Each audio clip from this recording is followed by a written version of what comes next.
Hello students, we are going to start next lecture on moment generating function of Poisson distribution. Okay, previous lecture मध्ये आपण Poisson distribution discuss केलेला आहे. त्याचा PMF, त्याचा मीन आणि variance आपण लास्ट लेक्चरला डिस्कस ऑलरेडी केलेला आहे. तर त्याच्या पुढील प्रॉपर्टीज आपण या लेक्चरमध्ये डिस्कस करणार आहोत. सो यामध्ये मोमेंट जनरेटिंग फंक्शन, त्याला आपण शॉर्टमध्ये MGF म्हणतो, आणि त्याचबरोबर CGF, ओके, कोम्युलेटिव्ह किंवा cumulant generating function, okay, cumulant generating function and moment generating function of Poisson distribution. Okay,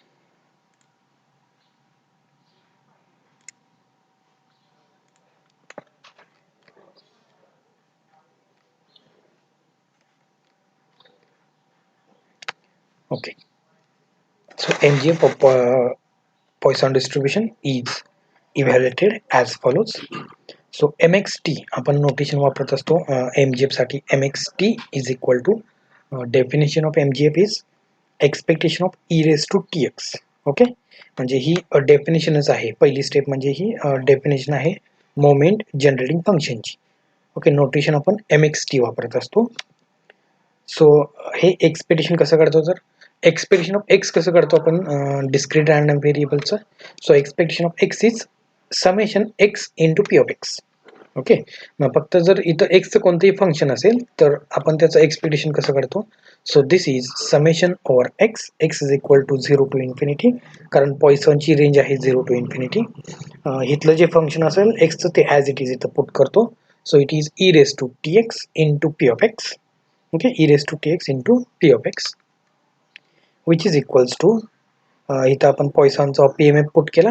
so it is summation over x is equal to 0 to infinity e raised to tx, पॉइसनचा PMF e raised to minus lambda, lambda raised to x divided by x factorial. Okay, e raised to minus lambda, lambda raised to x divided by x factorial. Okay, आता e raised to tx आहे ते आपण power मध्ये convert केलं. e raised to t raised to x, दोन्ही पॉवरची परत multiplication होते, परत आपल्याला e raised to tx मिळून जाईल. ओके, फक्त एवढा चेंज आहे नेक्स्ट स्टेप मध्ये. ओके, सो आता इथं पॉवर मध्ये x आहे, इथं पण पॉवर मध्ये x आहे, दोन्ही आपण फंक्शन एकत्रित केलं. So it is e raised to minus lambda, हे फ्री फ्रॉम x आहे, so it can be taken as a constant term. So e raised to minus lambda constant बाहेर घेतला समेशनच्या. सो समेशन मध्ये राहील summation over x, x is equal to 0 to infinity. आता हे दोन फंक्शन आपण एकत्र करूया. लॅम्बडा रेस टू एक्स आणि E raise to T raise to x, दोन्हीची पॉवर सेम आहे. सो दोन फंक्शन एकत्र करूया. So it is lambda into E raise to T bracket raise to x divided by x factorial as it is. Okay, x factorial as it is.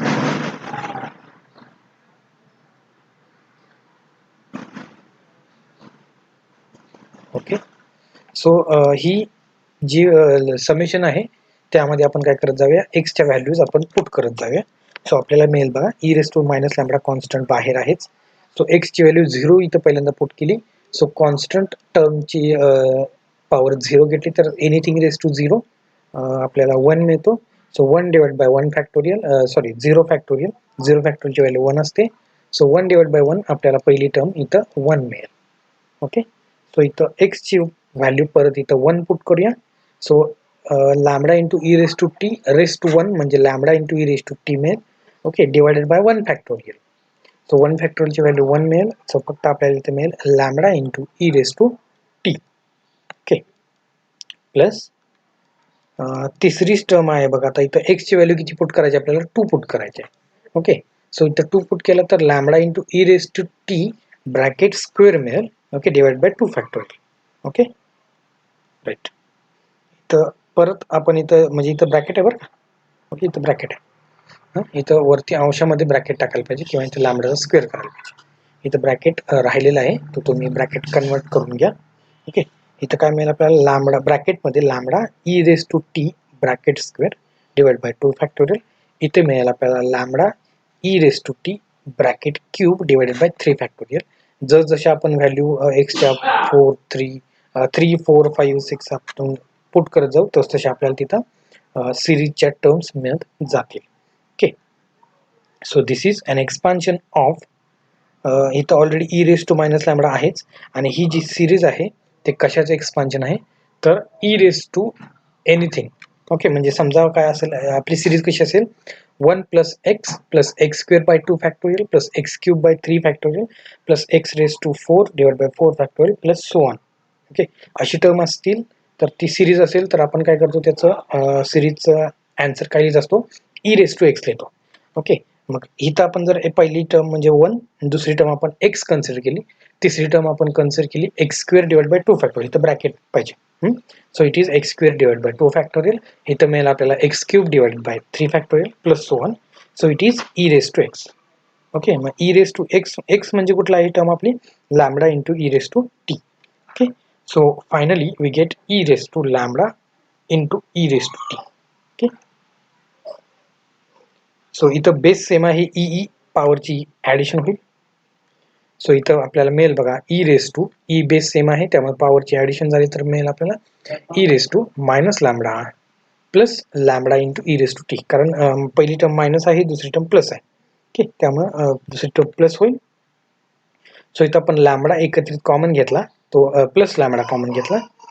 So it is M X T is equal to E raise to lambda ब्रॅकेटमध्ये E raise to T minus 1. Okay, so this is the MGF of Poisson distribution.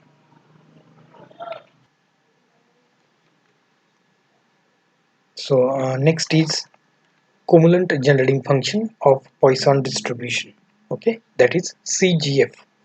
Okay, so CGF can be evaluated as log to the base e of MGF. Okay, log of MGF. Okay, so CGF आपण notation वापरत असतो CGF साठी KXT.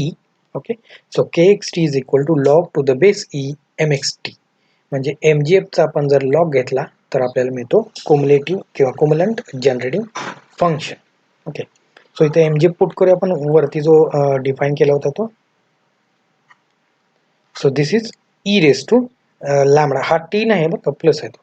So it is E lambda E raise to lambda ब्रॅकेटमध्ये E raise to T minus 1. Okay, so इथं put करूया E raise to lambda E raise to T minus 1. So log आणि हा E दोन्ही cancel होतील, फक्त आपल्याला मिळेल lambda into E raise to T minus 1. Okay, so this is the cumulant generating function of Poisson distribution, that is kxt is equal to lambda into e raised to t minus 1. Okay, so इथं E raise to टीचं expansion करूया आपण. Okay, म्हणजे सिरीजमध्ये येणार आहे ते. So finally we get lambda ब्रॅकेटच्या बाहेर येईल आणि ई रेस टू टीचं एक्सपान्शन आहे 1 plus T square by 2 factorial plus T cube by 3 factorial plus T raise to 4 divided by 4 factorial. Okay, bracket complete आणि हा -1 इथं -1 येईल. म्हणजे ई रेस टू एक्सचं एक्सपान्शन आहे तेच आपण इथं टीच्या फॉर्मॅटमध्ये लिहिलेलं आहे. ओके, सो इथं हा +1 आणि हा -1 दोन्ही कॅन्सल होतील. ओके, हा जो लॅम्बडा आहे तो 1ला पण मल्टिप्लाय आहे, -1ला पण मल्टिप्लाय आहे, त्यामुळे इथं अजून एक ब्रॅकेट घालायला पाहिजे. हा लॅम्बडा -1ला सुद्धा मल्टिप्लाय आहे. ओके, त्यामुळे इथं कर्ली ब्रॅकेट एक टाकायला पाहिजे. Okay, so finally we get 1 cancel झाल्यानंतर आपल्याला फायनली मिळेल लॅम्बडा इंटू 1 कॅन्सल झाला, so it is t plus T square by 2 factorial t cube by 3 factorial plus T raise to 4 divide by 4 factorial plus so on. Okay, so this is the expansion of cumulant generating function or CGF. So आपण cumulants कसे काढत असतो K1 K2 K3 K4. तर आपण म्हणत असतो की K1 first cumulant म्हणजे काय असतो coefficient of T in expansion of KXT. Coefficient of T in expansion of KXT. So KXTचं आपण एक्सपान्शन असं केलेलं आहे आणि सगळ्यांचा कोएफिशियंट म्हणजे काय आहे तो लॅम्बडा, कॉन्स्टंट टर्म लॅम्बडा. मग लॅम्बडा प्रत्येकाला जर आतमध्ये मल्टिप्लाय केला तर इथं टीचा कोएफिशियंट होईल तो म्हणजे फक्त lambda. So it is K1 is equals to lambda. Okay, K1 first cumulant is lambda. So first cumulant is same as mean of Poisson distribution, that is mu1 dash, so it is lambda. Okay, so next cumulant K2 is equal to coefficient of t square divided by 2 factorial. K2 is coefficient of T square divided by 2 factorial. मग इथं आपण एक्सपान्शनमध्ये बघितलं T square divide by 2 फॅक्टोरियलचा coefficient कोणता आहे, तो lambda आतमध्ये घेतला तर फक्त त्याला मल्टिप्लाय लॅम्बडाच होईल. So K2 is equal to काय मिळेल आपल्याला, lambda. Okay, K2 is equal to lambda. Therefore K2 म्हणजेच काय असतो आपला, म्यू2 व्हेरियन्स असतो. ओके, म्यू2 म्हणजेच व्हेरियन्स असतो. ओके, हे आपण रिलेशन फर्स्ट युनिटमध्ये बघितलेलं आहे, relationship between cumulants and moments. Okay, so next आहे K3. So K3 is coefficient of t cube divided by 3 factorial. t cube divided by 3 factorial चा coefficient आहे तो फक्त lambda. So K3 is equal to lambda, which is equals to mu 3. Okay, so K3 is equal to mu 3, which is equals to also lambda. Okay, so K4 is equal to काय असतो, coefficient of t raised to 4 divided by 4 factorial. Okay, इथं सिरीजमध्ये आपण एक्सपान्शनमध्ये बघितलं तर T raise to 4 divided by 4 फॅक्टोरियलचा coefficient आहे फक्त लॅम्बडा. ओके, कारण बाकी कोणता कोएफिशियंट नाही इथं. So finally we get K4 is equal to lambda. Okay, मग μ1 इज इक्वल टू K1 झाला, sorry μ1 dash is equal to K1 झाला, μ2 इज इक्वल टू K2 झाला आणि μ3 इज इक्वल टू K3 झाला. पण μ4 इज इक्वल टू K4 नसतो. Okay, μ4 is equal to K4 नसतो, म्हणजेच μ4 not equal to K4. But also μ4 चा फॉर्म्युला कसा असतो बघा, in terms of cumulants. μ4 is equal to K4 plus 3 μ2 square. Okay, μ4 is equal to K4 plus 3 μ2 square, or μ4 is equal to K4 plus 3 K2 square. K2 is equal to μ2, right? K2 is equal to μ2. Okay, so μ4 is equal to K4 plus 3 μ2 square or K2 square. Okay, so इथं values put करूया आपण. μ4 is equal to K4 is equal to lambda, and μ2 is also is equal to lambda. So it is lambda plus 3 as it is, आणि μ2 square म्हणजे lambda square येणार आहे. So μ4 is equal to lambda plus 3 lambda square. Okay, 3 lambda square. Therefore coefficient of skewness is defined as. Okay, आता आपल्याला काय करायचं आहे, Poisson डिस्ट्रीब्युशनचा skewness आणि कर्टोसिस डिफाइन करायचा आहे, म्हणजे त्याचं शेप. पॉइसन डिस्ट्रीब्युशनचा शेप काय आहे, कसा आहे, किंवा सिमेट्रिक आहे का, पॉझिटिव्हली स्क्यूड आहे वगैरे वगैरे, ते आपल्याला डिस्कस करायचे आहेत properties. So it is coefficient of skewness is given by coefficient of skewness आपण कोएफिशिएंट वापरत असतो बीटा 1. ओके, बीटा 1 चा फॉर्म्युला काय आहे बघा, beta 1 is equal to μ3 square divided by μ2 cube. Okay, μ3 square divided by μ2 cube. So which is equals to μ3 ची value lambda आहे, μ2 सुद्धा लॅम्बडा आहे. So it is lambda square divided by lambda cube. So finally we get lambda square cancel होईल, एक छेदामध्ये फक्त lambda शिल्लक राहणार आहे. So beta 1 is equal to 1 upon lambda. And अजून एक कोएफिशिएंट असतो आपण स्क्यूनेसचा डिफाइन करत असतो. So that is gamma 1 is equal to रूटमध्ये बीटा 1, म्हणजे आलेली जी व्हॅल्यू आहे बीटा 1 ची, ती रूटमध्ये घेतली तर आपल्याला कोएफिशिएंट ऑफ स्क्यूनेस मिळत असतो गॅमा 1. सो इट इज रूटमध्ये बीटा 1 इज इक्वल टू रूटमध्ये 1 divide by lambda. So lambda is positive, so 1 upon lambda is also positive, आणि पॉझिटिव्हचं रूट घेतलं तर ते आपल्याला परत पॉझिटिव्हच मिळेल. So therefore gamma 1 is greater than 0 मिळेल आपल्याला, कारण लॅम्बडा हा ग्रेटर दॅन 0 आहे.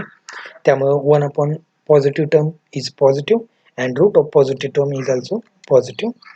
So finally we get gamma 1 is greater than 0, therefore Poisson distribution is positively skewed. Okay, म्हणजे गॅमा 1 ची व्हॅल्यू जर 0 पेक्षा मोठी आली तर आपण म्हणतो पॉझिटिव्हली स्क्यूड, गॅमा 1 ची व्हॅल्यू लेस दॅन 0 आली तर आपण म्हणतो नेगेटिव्हली स्क्यूड, आणि गॅमा 1 ची व्हॅल्यू इज इक्वल टू 0 आली तर आपण म्हणतो डिस्ट्रीब्युशन इज सिमेट्रिक. ओके, इथं काय झालंय, गॅमा 1 ची व्हॅल्यू ही ग्रेटर दॅन 0 झाली, त्यामुळे आपण म्हणतोय Poisson distribution is positively skewed. Okay, that's it.